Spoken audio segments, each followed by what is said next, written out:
Hey everyone, today is Maundy Thursday in Holy Week. In case you were curious, the name Maundy Thursday comes from Jesus' words at the Last Supper. A new commandment I give to you, that you love one another, even as I have loved you. The words new commandment in the Latin is mandatum novum, which is where we get the word Maundy from. And as we approach the final hours of Jesus' life, time slows down dramatically in all four gospel accounts. A lot happens before the waking hours of Friday morning. And on this very night, all four gospel writers temporarily and unanimously shift the spotlight from Jesus toward one of his disciples. Literally hours before it happens, Jesus declares that one of his 12 disciples will betray him. And upon hearing this predicted betrayal, one proud disciple declares that he never will. I mean, who else could it be except Peter? All four gospel writers include the infamous story of Peter's self-professed faith and resolve. And what we see in Peter is his oblivious arrogance. It's a common problem among those who perceive themselves to be really faithful and committed. It's the misplaced confidence in our love and commitment for God rather than God's love and commitment toward us. It's the illusory sense of your own godliness, resolve, and perceived righteousness. Or more simply, it's the seemingly harmless thought that says, I would never do that. I mean, when you look at the deviant behavior of children that aren't yours, it's the thought that says, I would never allow my children to act like that in public. Or after a difficult phone call with someone, it's the thought that says, I would never fall into habitual gross sin like that. I would never counsel and speak the truth without the tone of love and gentleness. I would never break my wedding vows. I mean, none of this would ever happen to us, right? And that's what Peter thought too. But listen in on the story that Luke records for our instruction. He says, Then they seized him and they led him away, bringing him into the high priest's house. And Peter was following at a distance. And when they had kindled a fire in the middle of the courtyard and sat down together, Peter sat down among them. Then a servant girl, seeing him as he sat in the light and looking closely at him, said, This man also was with him. But he denied it, saying, Woman, I do not know him. And a little later, someone else saw him and said, You also are one of them. But Peter said, Man, I am not. And after an interval of about an hour, still another insisted, saying, Certainly this man also was with him, for he too is a Galilean. But Peter said, Man, I do not know what you are talking about. And immediately, while he was still speaking, the rooster crowed. When we look at Peter's failure, we think we would never fail and fall like he did.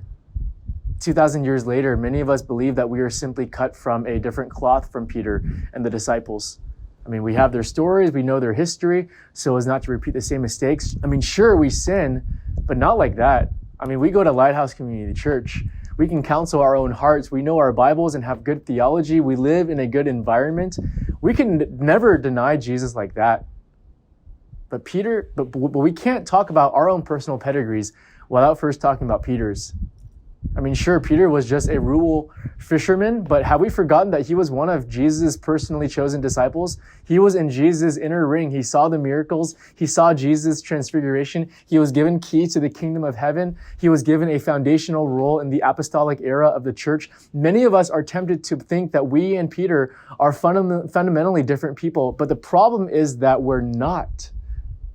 What difference does it make if we are Christians 2,000 years later after these events have transpired?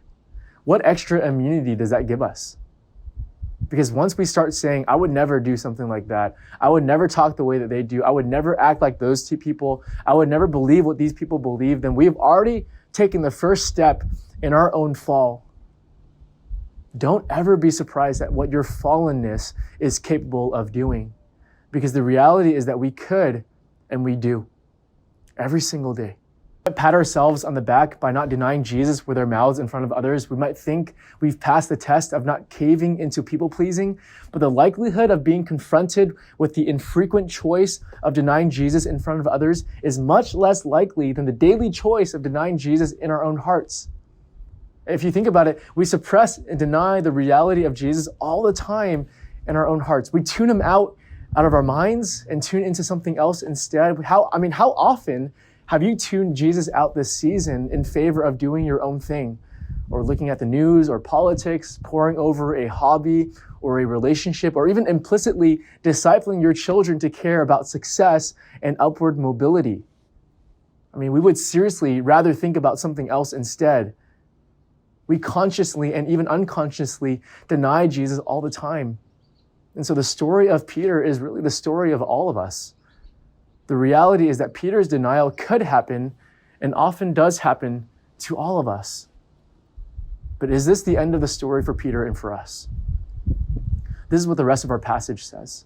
And the Lord turned and looked at Peter, and Peter remembered the saying of the Lord, how he had said to him, before the rooster crows today, you will deny me 3 times. And he went out and wept bitterly. Under the penetrating gaze of Jesus, Peter becomes undone. He remembers his self-righteous confession, remembers his foretold denial. In that one look, the judge of all the earth exposes Peter for the fraud that he is. I mean, we might be able to fool others with covered up acts of piety, but we can't fool God who sees our hearts. It is a gaze that searches us, unravels us, and reveals who we really are. We're a bunch of failures.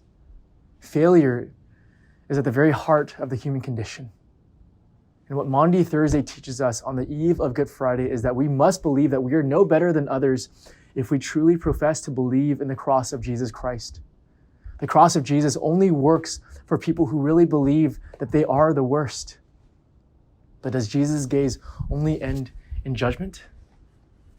Can there be a future for failures? If you think about it, why does Luke bother to include that little detail of Jesus turning and looking at Peter? Jesus knew Peter was going to deny him 3 times anyway, but I think Luke writes it down not for Jesus' sake, but for our sake. Because in spite of his foretold denial, Jesus still looks. The lesson here is that Jesus turns and looks at us though we deny and look away from him. The hope of the gospel, the hope of the cross, is that our salvation does not rest in our fallible attempts to look at Jesus, but in Jesus' impulse to look upon us on our fallible humanity. When Jesus turns and looks at our fallenness, his deepest impulse, his gut instinct is to turn toward us, not away. Even though we are the worst, Jesus is not repulsed by our sin. The message then of Peter's failure, the message of Maundy Thursday isn't just to take heed lest we fall, but ultimately to take heart though we fall. Why? Because Jesus' failure anticipates the rooster still crowing the following day, and Jesus still looking from the cross at the people who denied him and murdered him. He will still look as he absorbs our guilt, our failures, and our shame. And he will still look even when we get to see him face to face. That is the word of Maundy Thursday. Thanks be to God.